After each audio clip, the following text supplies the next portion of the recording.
We are in the human consciousness somewhere in the middle. If you look at the spectrum of human consciousness or consciousness itself, human consciousness is somewhere in the middle. Before that, to be more precise, below that is the animal world, plant world, the animal consciousness, which is fixed, which is definite, which is static. A monkey is a monkey is a monkey.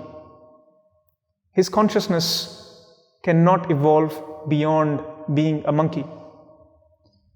Human consciousness, whereas it's a transition, it's a possibility which can go back to the animal consciousness and behave instinctively only on survival, to growing further, evolving further as a consciousness to experience more than just the instinctive actions that come out of our daily lives, to living more out of love, compassion, higher possibility of experiences, to something even higher, to the highest consciousness, which can be called as divine consciousness. So the human consciousness is a realm of possibilities where we are sometimes behaving like animals, sometimes behaving a little higher than that and demonstrating our love, our compassion, our sharing, our connection with others, to sometimes even behaving like the divine, where we are in the truth, in the consciousness, in the pure consciousness, in the pure awareness, and in bliss. So we are oscillating in between the spectrum of animals, somewhat like a human and somewhat like divine.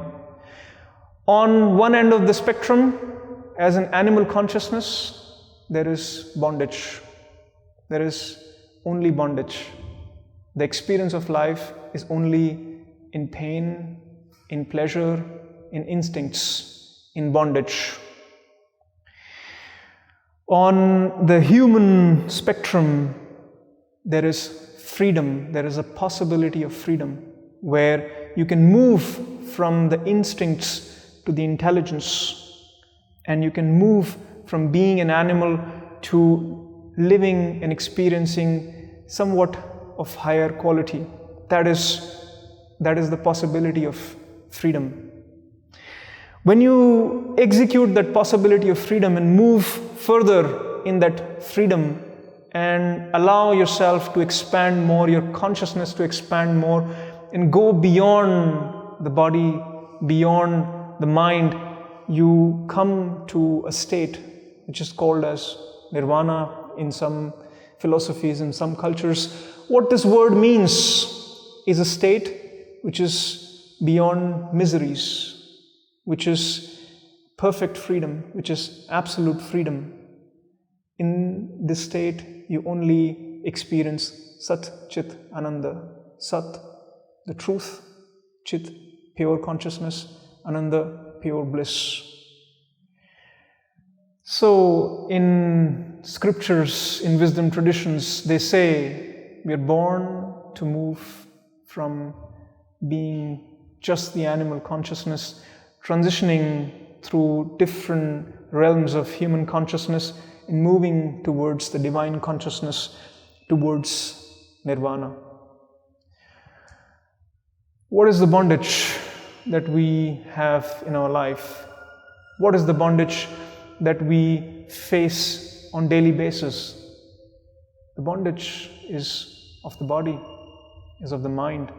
What is really putting us down, what is really capturing us and not letting us experience life in its fullest potential, is our own mind, is our own body. It's our own limitation of the body and the mind.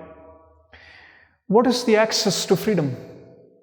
Is awareness, is the awareness of the fact that we can be aware, that we are aware, Animals, they exist, but they don't know that they exist.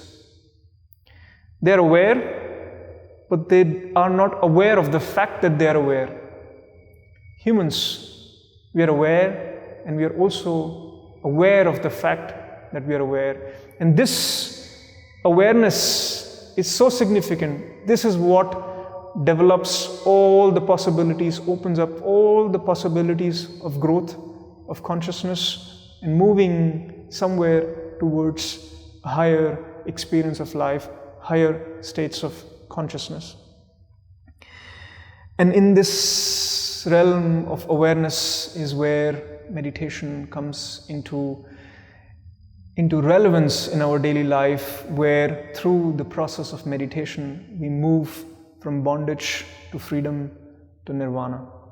It depends on you, what you want to experience in life, only the pain and the pleasure and the instincts, or the freedom of awareness, of self-awareness, which opens up the possibilities of love, compassion, and moving further to even higher possibilities of Sat, Chit, Ananda, of realizing the truth, of realizing pure awareness, of realizing and experiencing bliss in our life.